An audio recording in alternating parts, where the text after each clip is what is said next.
On this day in Tudor history, the 19th of September 1580, Katherine Willoughby, also known as Katherine Brandon, Duchess of Suffolk, and Katherine Bertie, died after a long illness. She was laid to rest at Spilsby Church in Lincolnshire.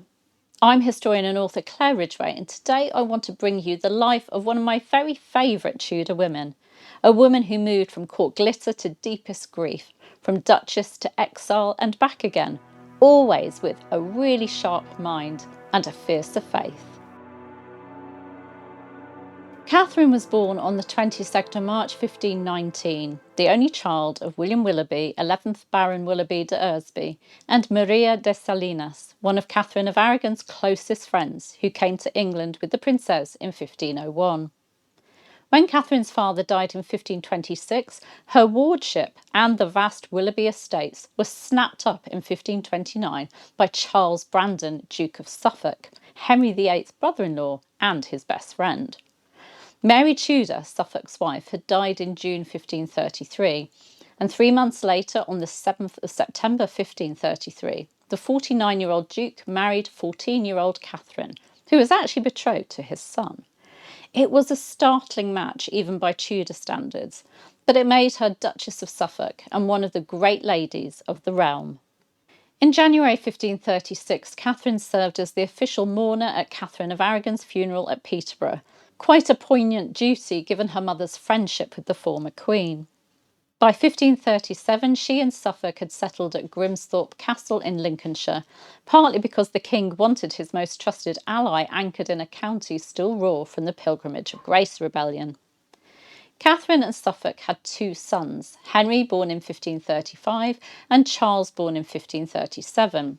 When Suffolk died on the 22nd of August 1545, the young Duchess skillfully secured her position, keeping her own lands, receiving a third of the Brandon property, and purchasing the wardship of his heir so that she, not the crown, controlled his future.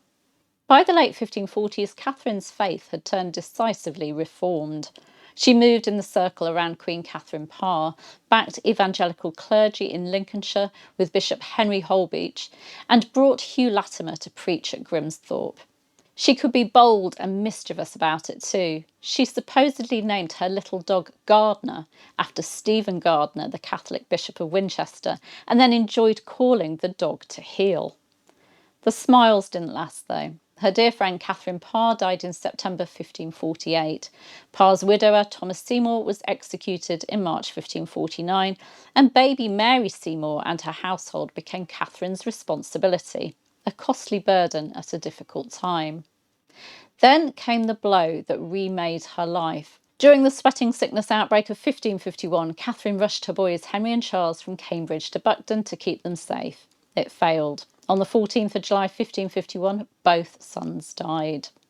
Around 1552, Catherine married her gentleman usher Richard Bertie, a love match by all appearances. They had 2 children, Susan, born in 1554, and Peregrine, born in 1555. Under Mary I, Catherine's outspoken Protestantism made England dangerous. In early 1555, the Berties went into exile on the continent with their little household, returning only after Elizabeth I's accession in 1559. Back home, Catherine kept shaping her world. She hired Miles Coverdale, the Bible translator, to teach and preach in her household, and grew more Puritan in her outlook. She petitioned Elizabeth to allow Richard to style himself Baron Willoughby, but the Queen refused. But after Catherine's death, she did permit Peregrine to use Lord Willoughby. Catherine died on the 19th of September 1580, aged 61, and was buried at Spilsby on the 22nd of October. She'd been many things: a Spanish lady's daughter, a child bride turned duchess, a king's ally by marriage, a patron of reformers, a mother who lost everything, an exile for conscience, and finally a matriarch whose son Peregrine would become one of Elizabeth's most celebrated captains. Legacy, faith, backbone and brains. Oh, and a sense of humour. Catherine Willoughby used her position to promote preaching, education and reform, yet she could also laugh in the face of her opponents with a tiny dog named Gardner. She never stopped moving forward. If you've enjoyed this, then please do give me a like and subscribe to the channel. I'll see you very soon. Take care. Bye bye.